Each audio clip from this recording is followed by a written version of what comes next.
In the summer of 2020, Americans were ordering more pizza than at any point in the country's history. Everyone was home. Nobody was cooking.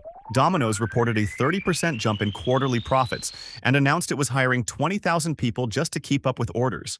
And in the middle of that boom, the best conditions a pizza company could ever ask for, the largest Pizza Hut operator on earth filed for bankruptcy. NPC International, founded in 1962, based in Leawood, Kansas.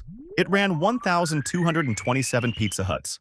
Roughly 1 in every 6 Pizza Hut restaurants in America belonged to this single company. It went into Chapter 11 carrying $903 million in debt. 6 weeks later, NPC and Pizza Hut jointly agreed to close up to 300 of those restaurants. And the court filings were specific about which ones. Mostly dine-in locations. The ones with the dining rooms. You do not go bankrupt selling pizza during a pizza boom, not unless the thing you actually own isn't pizza. Last month, Yum Brands finished selling Pizza Hut altogether. 2 buyers, $2.7 billion. Yum China took the mainland Chinese business for $1.2 billion.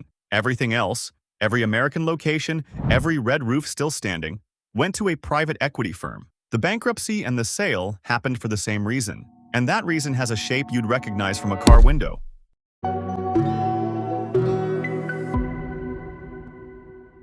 If you were an American kid between about 1975 and 1999, Pizza Hut wasn't a pizza company. It was a destination. You could identify it from the road before you could read the sign.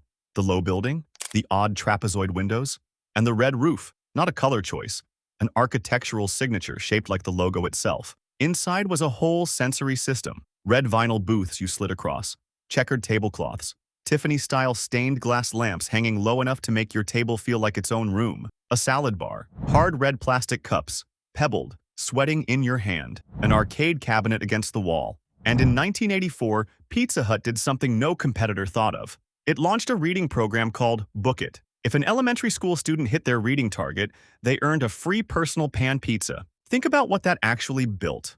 A whole generation of American children learned that finishing a book ended with the family driving to that building. Pizza Hut wasn't buying attention. It was buying milestones, birthdays, report cards, Friday nights after the football game. Domino's had a phone number and a 30-minute guarantee. Pizza Hut had a childhood. By the year 2000, Pizza Hut owned the most valuable asset in fast food. And it isn't a recipe. It's a place people have feelings about, feelings they hand down to their kids. Then somebody did the math on what that place cost to run, and the math is real.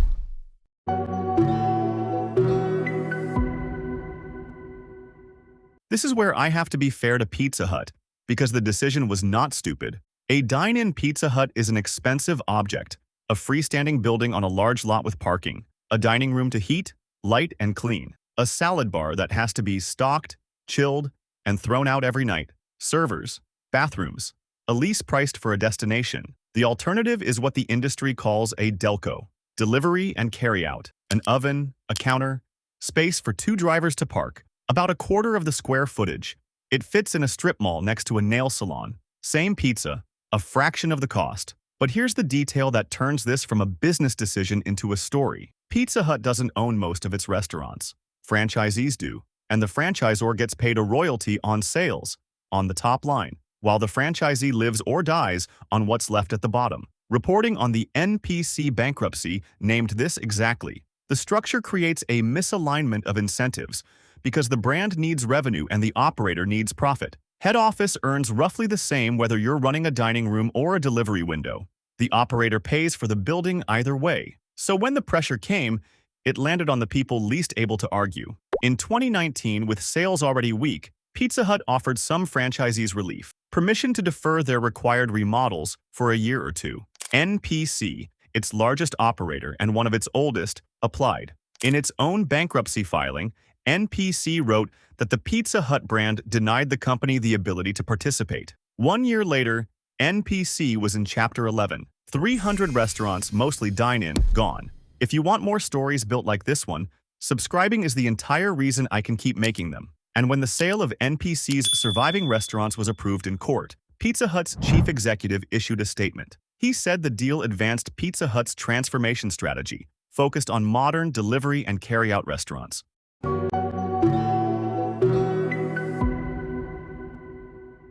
Then Pizza Hut did something quieter, and in some ways worse. If you want to open a Pizza Hut, you're given a franchise disclosure document, a legal filing listing exactly what you're permitted to build. In that document, the Red Roof restaurant is listed as retired, no longer generally offered. Existing ones are grandfathered, and that is all. So if you walked into headquarters tomorrow with cash in hand and asked to build the restaurant from your childhood, the answer would be no. Not too expensive. Not right now. Just no. There was no announcement, no press release. The Red Roof was simply removed from the list of things a Pizza Hut is allowed to be. Then the results came in. Over the past decade, Pizza Hut has closed more than 1,500 American locations. Its U.S. footprint has shrunk by roughly 17%. Between 2013 and 2017 alone, it gave up 6 points of market share, while Domino's gained 8. Last year, U.S. same-store sales fell 5%. In February, Yum announced 250 more American closures. And in Yum's own filing with the Securities and Exchange Commission, the restaurant's Pizza Hut runs directly reported a company restaurant margin of negative 6.6%. Negative. On the pizza. Before rent. Before anything. In November, Yum announced a formal review of strategic options. In July, the buyers. This month, the money moved. That's the end of the story as head office tells it. It is not the end of the story. Tim Sparks started his career washing dishes at a Pizza Hut. He's now president of Dayland Corporation, which runs around 92 Pizza Huts across 11 southeastern states. And in January 2018, years before anyone called this a trend, he rebuilt 2 of his restaurants to look the way they did when he was a kid. Red mansard roof, vinyl booths, checkered tablecloths, stained glass lamps, salad bar, the hard red cups, a Pac-Man machine against the wall. His description of the response. Comments were off the charts. You could tell we were onto something. He's since converted 38 of his 92 restaurants. Nationwide, there are now more than 150 of them, across nearly 30 states. They're called Pizza Hut Classics.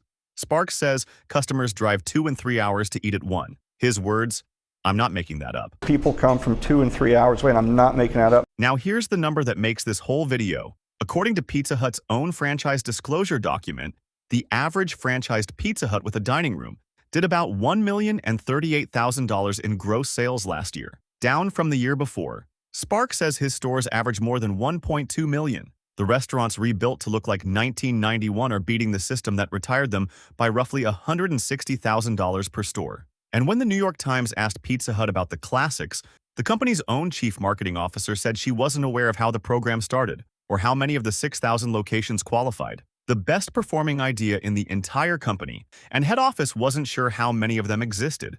Pizza Hut spent 20 years removing the dining room because the dining room was expensive. It lost to Domino's anyway. Its biggest operator went bankrupt during a pizza boom, and then the whole thing was sold. The asset was never the pizza. Domino's proved you can win on pizza alone. The asset was the building, the booth, the lamp, the salad bar, and a free personal pan you earned by reading a book. They sold the building to buy an app, and a dishwasher had to buy it back. The list of brands that did this to themselves is long, and I go through one every week. Subscribe, and I'll see you in the next one.